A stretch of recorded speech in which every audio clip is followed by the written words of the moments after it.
How do I think the pyramids were built? To be honest, I have no answer to that question. And anybody who tells you that he or she knows how the pyramids were built are not telling the truth, because we don't know. We don't know.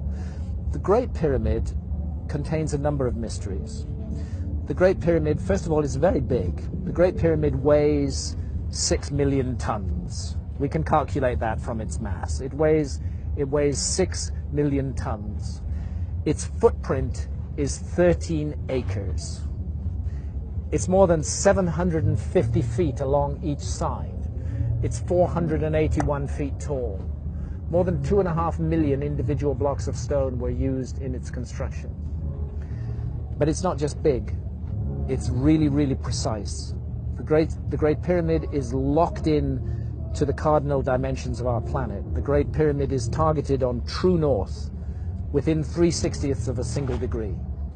Now, no modern builder would create a large building and add onto his or her shoulders the additional burden of aligning it to true north within a fraction of a single degree. They just wouldn't get it. They wouldn't understand why it was important to do that. But something drove the builders of the Great Pyramid to go to a very great additional trouble, not only to create this massive, imposing monument, but also to lock it on to true north. And then other things, to incorporate into its dimensions the dimensions of our planet.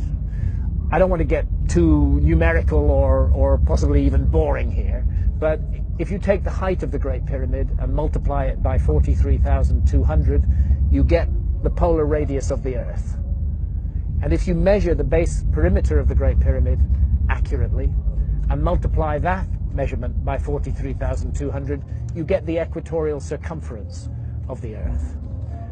In other words, for thousands of years, through times, through dark ages, when human beings didn't even know they lived on a planet, never mind its dimensions, that monument has encoded and speaks out the dimensions of our planet on a scale of 1 to 43,200. And the scale is not random.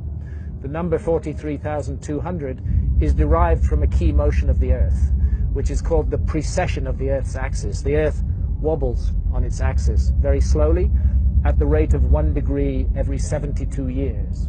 And 43,200 is a multiple of 72. In fact, I think it's 600 times 72, but I need to double check that. But it's a multiple of 72. Check it out. So they've given us the dimensions of our planet on a scale defined by the planet itself.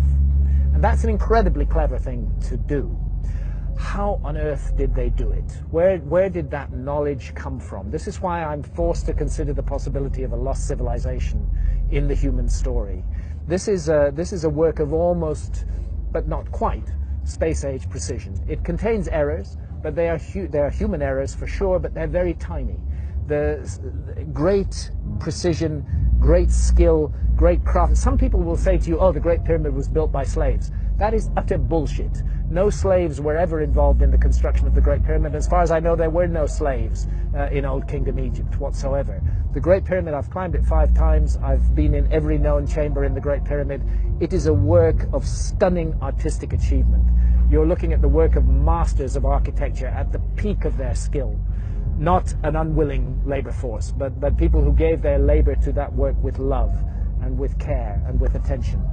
There are blocks of stone weighing 70 tons that have been raised more than 300 feet above the ground. And we're not talking a couple of blocks, we're talking dozens of blocks of that weight.